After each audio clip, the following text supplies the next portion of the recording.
ಸ್ನೇಹಿತರೆ, ನಿಮಗೆಲ್ಲ ಸರಿಯಾಗಿ ನೆನಪಿರಬಹುದು, ಉಕ್ರೇನ್ ಜೊತೆಗಿನ ಯುದ್ಧ ಶುರುವಾದಾಗ ರಷ್ಯಾದ ಮೇಲೆ ಪಾಶ್ಚಿಮಾತ್ಯ ದೇಶಗಳು ನಿರ್ಬಂಧ ಹಾಕಿದ್ದವು. ಇದನ್ನು ಅಡ್ವಾಂಟೇಜ್ ಆಗಿ ತೆಗೆದುಕೊಂಡ ಭಾರತ ರಷ್ಯಾದಿಂದ ರಿಯಾಯಿತಿ ದರದಲ್ಲಿ ತೈಲ ಖರೀದಿ ಮಾಡಿತು.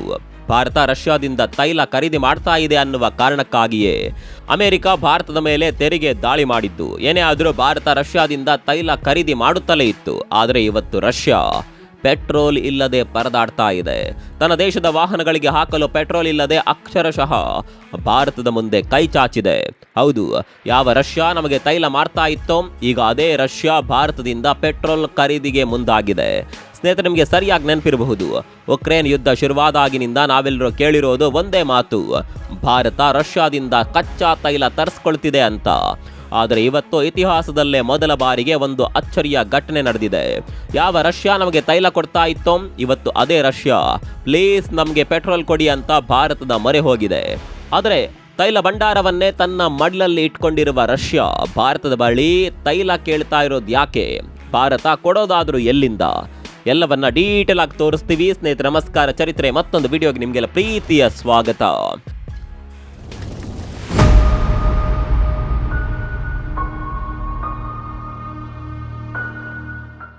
ಸ್ನೇಹಿತರೆ, ಮೊದಲಿಗೆ ನಾವು ರಷ್ಯಾದ ಪರಿಸ್ಥಿತಿಯನ್ನ ಅರ್ಥ ಮಾಡ್ಕೊಳ್ಬೇಕು. ರಷ್ಯಾ ಅಂದ್ರೆ ಸುಮ್ಮನೆ ಅಲ್ಲ ಸ್ನೇಹಿತರೆ, ಬರೋಬ್ಬರಿ 11 ಟೈಮ್ ಝೋನ್ಗಳನ್ನ ಹೊಂದಿರುವ ಬೃಹತ್ ದೇಶ ಅದು.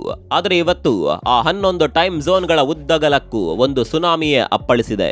ಅದೇ ಇಂಧನದ ಕೊರತೆ. ಹೌದು, ರಷ್ಯಾದಾದ್ಯಂತ ಪೆಟ್ರೋಲ್ ಬಂಕ್ಗಳ ಮುಂದೆ ಉದ್ದುದ್ದ ಕ್ಯೂಗಳು ನಿಂತಿವೆ. ಪೆಟ್ರೋಲ್ ಸಿಗ್ತಾ ಇಲ್ಲ ಅಂತ ಸರ್ಕಾರ ರೇಷನಿಂಗ್ ಶುರು ಮಾಡಿದೆ.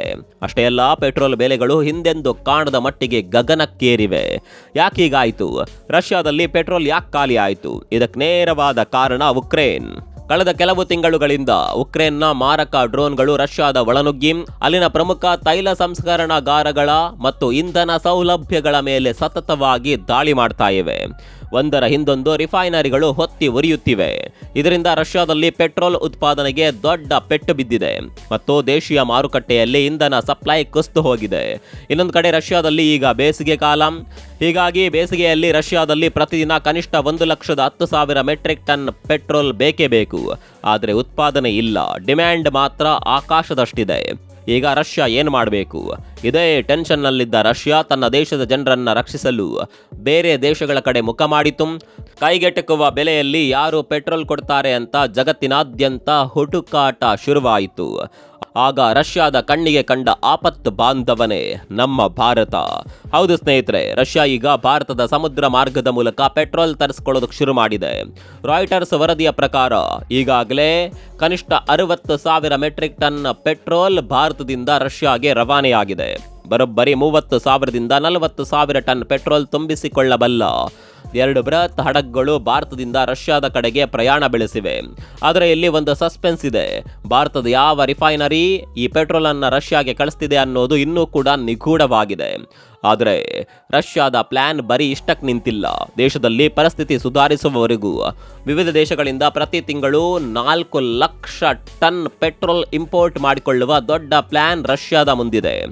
ಭಾರತ ಜಗತ್ತಿನಲ್ಲೇ ಅತಿ ಹೆಚ್ಚು ಕಚ್ಚಾ ತೈಲ ಆಮದು ಮಾಡಿಕೊಳ್ಳುವ 3ನೇ ಅತಿ ದೊಡ್ಡ ದೇಶ.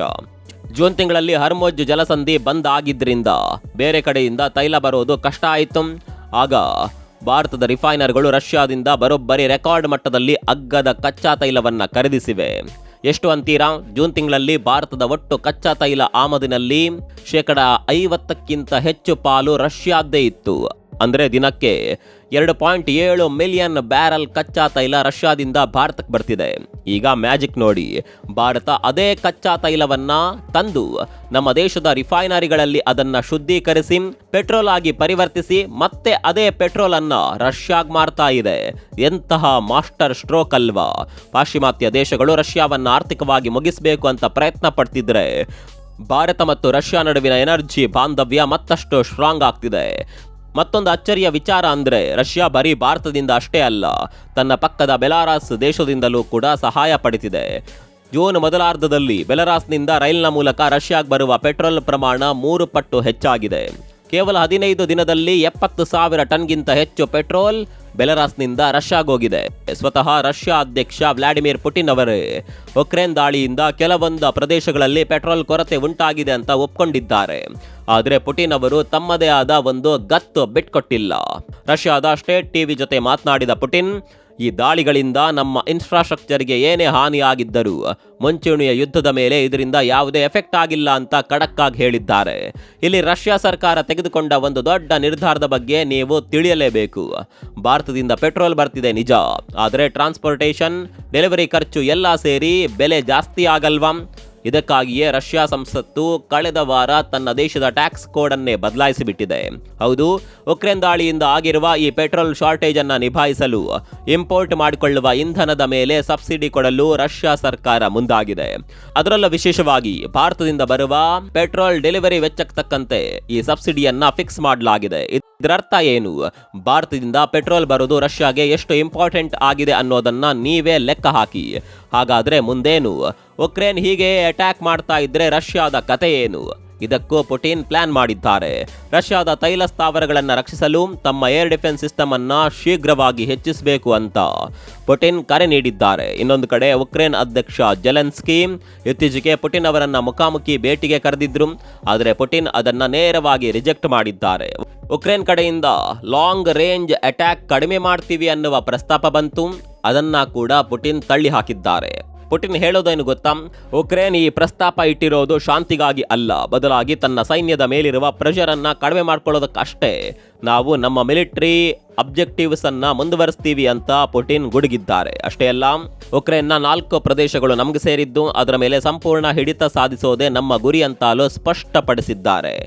ಉಕ್ರೇನ್ ದಾಳಿಗಿಂತ ರಷ್ಯಾದ ದಾಳಿಯೇ ಹೆಚ್ಚು ಇಂಪ್ಯಾಕ್ಟ್ ಮಾಡ್ತಿದೆ ಅಂತಾನು ಪುಟಿನ್ ಹೇಳ್ತಿದ್ದಾರೆ. ಇದರ ಅರ್ಥ ಸ್ಪಷ್ಟ ಸ್ನೇಹಿತರೆ, ಯುದ್ಧ ಇಷ್ಟರಲ್ಲೇ ನಿಲ್ಲುವ ಲಕ್ಷಣಗಳು ಕಾಣಿಸ್ತಾ ಇಲ್ಲ. ಮತ್ತು ಈ ಯುದ್ಧ ಮುಂದುವರೆದಷ್ಟು ರಷ್ಯಾದ ಇಂಧನ ಮೂಲ ಸೌಕರ್ಯಗಳು ಮತ್ತಷ್ಟು ಅಪಾಯಕ್ಕೆ ಸಿಲುಕಬಹುದು. ಸ್ನೇಹಿತರೆ, ಜಿಯೋ ಪಾಲಿಟಿಕ್ಸ್ ಅಥವಾ ಅಂತಾರಾಷ್ಟ್ರೀಯ ರಾಜಕಾರಣ ಅನ್ನೋದು ಒಂದು ದೊಡ್ಡ ಚದುರಂಗದ ಆಟ ಇದ್ದ ಹಾಗೆ. ಇಲ್ಲಿ ಶಾಶ್ವತ ಶತ್ರುಗಳು ಇಲ್ಲ, ಶಾಶ್ವತ ಮಿತ್ರರೂ ಇಲ್ಲ. ಇರೋದು ಕೇವಲ ಹಿತಾಸಕ್ತಿಗಳು ಮಾತ್ರ. ಯೋಚನೆ ಮಾಡಿ, ಯಾವ ರಷ್ಯಾ ತನ್ನ ಭೂಮಿಯ ಕೆಳಗಿರುವ ಅಪಾರ ತೈಲ ಸಂಪತ್ತನ್ನು ಇಟ್ಕೊಂಡು ಇಡೀ ಯುರೋಪನ್ನೇ ತನ್ನ ಕಂಟ್ರೋಲ್ನಲ್ಲಿ ಇಟ್ಕೊಂಡಿತ್ತೋ, ಇವತ್ತು ಅದೇ ದೇಶ ತನ್ನ ಜನರಿಗೆ ರೇಷನ್ ಮುಖಾಂತರ ಪೆಟ್ರೋಲ್ ಹಂಚುವ ಪರಿಸ್ಥಿತಿಗೆ ಬಂದಿದೆ. ಆದರೆ ಕಷ್ಟ ಕಾಲದಲ್ಲಿ ಕೈ ಹಿಡಿದಿದ್ದು ಯಾರು? ಅದೇ ಭಾರತ. ಒಂದ್ ಕಡೆ ಪಾಶ್ಚಿಮಾತ್ಯ ದೇಶಗಳ ಕಣ್ಣು ಕೆಂಪಗಾಗಿದ್ರು ಭಾರತ ತನ್ನ ದೇಶದ ಲಾಭಕ್ಕಾಗಿ ರಷ್ಯಾದಿಂದ ಬೃಹತ್ ಪ್ರಮಾಣದಲ್ಲಿ ಕಚ್ಚಾ ತೈಲ ತರ್ತಿದೆ. ಮತ್ತೊಂದೆಡೆ ಅದೇ ರಷ್ಯಾಗೆ ಕಷ್ಟ ಬಂದಾಗ ಪೆಟ್ರೋಲ್ ಅನ್ನ ಕಳಿಸಿ ತನ್ನ ಹಳೆಯ ಗೆಳೆತನವನ್ನ ಉಳಿಸಿಕೊಳ್ತಿದೆ.